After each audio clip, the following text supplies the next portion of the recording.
పెట్ల ఉమాశంకర్ గణేష్ దిగజారుడు రాజకీయం చేస్తూ ఆధ్యాత్మిక పనులను అడ్డుకోవడం సిగ్గుచేటు అంటూ తీవ్ర ఆగ్రహం వ్యక్తం చేసిన దనివిరెడ్డి మధు. నర్సీపట్నం పట్టణంలోని సృష్టి క్షేత్రం వద్ద రాత్రి వేళ మాజీ ఎమ్మెల్యే పెట్ల ఉమాశంకర్ గణేష్ ప్రవర్తించిన తీరుపై 24వ వార్డు టీడీపీ ఇన్ఛార్జ్ దనివిరెడ్డి మధు తీవ్రస్థాయిలో ధ్వజమెత్తారు. నిన్న రాత్రి సృష్టి క్షేత్రం వద్ద జరుగుతున్న పనులను అడ్డుకోవడానికి తన అనుచరులతో కలిసి పెట్ల ఉమాశంకర్ గణేష్ అక్కడికి వెళ్లడం సిగ్గుచేటని ఆయన విమర్శించారు. నర్సీపట్నంలో 108 అడుగుల శివపార్వతుల విగ్రహం నిర్మిస్తుంటే అడ్డుకోవడానికి ప్రయత్నించడం మాజీ ఎమ్మెల్యే దిగజారుడుతనానికి నిదర్శనమని మధు ఆక్షేపించారు. తన కారుపై దాడి జరిగిందంటూ పెట్ల గణేష్ ఆడుతున్న నాటకాలను ప్రజలెవరూ నమ్మరని, ఇలాంటి తప్పుడు మాటలు మాట్లాడటం మానుకోవాలని హితవు పలికారు. అయ్యన్నపాత్రుడు ఆధ్వర్యంలో జరుగుతున్న ఆధ్యాత్మిక, అభివృద్ధి కార్యక్రమాలను చూసి ఓర్వలేకనే ఇటువంటి అరాచకాలకు పాల్పడుతున్నారని విమర్శించారు. నర్సీపట్నం ప్రజలు ఇలాంటి నాయకులను ఎక్కడికక్కడ నిలదీయాలని, గ్రామాల్లోకి రానివ్వకుండా బహిష్కరించాలని ఆయన పిలుపునిచ్చారు. నర్సీపట్నం అభివృద్ధిని అడ్డుకోవాలని చూస్తే ఊరుకునేది లేదని ఈ సందర్భంగా దనివిరెడ్డి మధు హెచ్చరించారు. ఈ మీడియా సమావేశంలో పట్టణ టిడిపి ప్రధాన కార్యదర్శి లాలం మురళీకృష్ణ, నూకాంబిక ఆలయ చైర్మన్ కొరుప్రోలు శ్రీను, డబ్బీర్ శ్రీకాంత్, గోవిందు పాల్గొన్నారు. అందరికీ నమస్కారం అండి. నిన్న రాత్రి పెట్ల గణేష్ పెద్ద చెరువు దగ్గర సృష్టి శాస్త్రం దగ్గరికి వెళ్ళి ఒక షో చేశాడు. ఓవర్ యాక్షన్ అక్కడ ఆపడానికి అది ప్రయత్నం చేశాడు. అక్కడ పనులు అయ్యి ఆపుతాం అలాగని చెప్పేసి రాత్రి 9 గంటల టైం అప్పుడు అక్కడికి వెళ్ళాడు వాళ్ళ అనుచరులతోటి. అక్కడ ఏం పని అండి అడిగే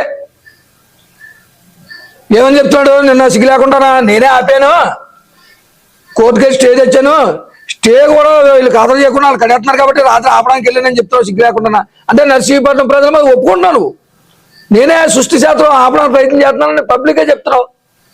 మరి నర్సీపట్నం ప్రజలకి కూడా ఈ సందర్భంగా ఒకటే చెప్తున్నాను, ఇలాంటి నాయకుడిగా అంగీకరించడం మన నర్సీపట్నం దౌర్భాగ్యం కూడా మొన్న 5 సంవత్సరాలు కూడా ఇలాంటి ప్రతిఘటించాల నర్సీపట్నం ప్రజలు కూడా.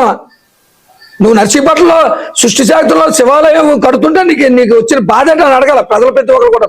అంతా మన బాధ్యత, మనం అడగాల్సిన బాధ్యత. రాత్రి షో చేస్తున్నాడు, ఏమనే నా కారు మీద దాడి చేశారు, నన్ను కొట్టారు, తిరగబడ్డారు, ఇలాంటి షో చేస్తున్నాడు. ఎందుకు షో చేయడం ఎందుకు? నిన్ను ఎవడాలమన్నాడు అక్కడికి. బుద్ధి తక్కువ మాటలు మాట్లాడక. నీలాటమ్మా అన్నదట, నేను మహాపత్రులతనే కావాలితే నా రంగమోహన్ అడగమని. ఇలాంటి తప్పుడు పేలాపలు వెళ్ళి జనాలు డైవర్ట్ చేద్దాం చూడకు. ప్రజలు ఇప్పటికే నేను తిట్టుకుంటున్నారు, అది కడుతుంటే ఇక్కడికి వచ్చిన బాధ ఏంటని. నీ దగ్గరికి వచ్చి ఏం చెప్తావు, బలగడ రైతులు వచ్చారని చెప్తున్నావు. ఆ రైతుల్లో ఎవరన్నా రైతు ఉన్నారా, వాళ్ళందరూ వైఎస్ఆర్సీపీ నాయకులే. మీ కార్యకర్తల ఫోటో మేము చూసాం. నీకు ఇష్టం లేదు అక్కడికి కట్టడం. అయ్యన్న పాత్రుడు గారి పేరు వచ్చేది నర్సీపట్నం బాగుంటుంది, నీకు ఇష్టం లేదు. రాత్రి 9 గంటలు వెళ్ళినప్పుడు నువ్వు అక్కడికి వెళ్ళావంటే నిన్ను ఏమనాలా ఆపడానికి? జనం చెయ్యన్నా సరే నీ సిగ్గు రావట్లేదు. ఇలాంటి బుద్ధి తక్కువ పనులు మానే. ముందు నర్సీపట్నం ఆధ్యాత్మికంగా నేను ఎంతమంది కూడా చెప్పాను, అభివృద్ధిలోనే కానీ ఆధ్యాత్మికంగా కానీ అయ్యన్న పాత్రుడు గారు అభివృద్ధి చేస్తుంటే చూడలేకపోతున్నాం, తట్టుకోలేకపోతున్నాం. వీళ్ళ పేరు వచ్చేద్దా, రేపు డిపాజిట్లు కూడా మాకు రావు, వీళ్ళు ఈ కార్యక్రమాలు జరగకూడదని ఒకే ఒక ఉద్దేశంతో ఈ తప్పుడు పనులు చేస్తున్నాం. సిగ్గుపాటు ఇప్పటికన్నా సరే.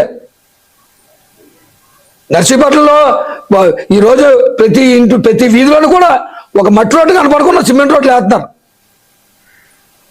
అభివృద్ధి చేస్తున్నారు నర్సీపట్నం. ఇవన్నీ చూడలేక ఇలాంటి తప్పుడు పనులు తప్పుడు పేలపని చేస్తున్నాం. నర్సీపట్నం ప్రజలు కూడా ఈ సందర్భంగా ఒకే ఒక విషయం చెప్తున్నాను, ఇలాంటి వాడిని ఏ పార్టీలో ఉన్నా సరే వీధిలోకి రానివ్వకూడదు, ఇలాంటి కనీసం ఆదరించకూడదు. వీధిలోకి వద్దు, కనీసం రావద్దు, మా వీధిలోకి రావద్దు అని చెప్పి ప్రతి ఒక్కరు కూడా తిరస్కరించాలి. ఈ సందర్భంగా చెప్తున్నాను, ప్రతి ఒక్కరికి కూడా నర్సీపట్నం ప్రజలందరూ కూడా గమనించాల్సిందిగా కోరుతున్నాను. అందరికీ నమస్కారం.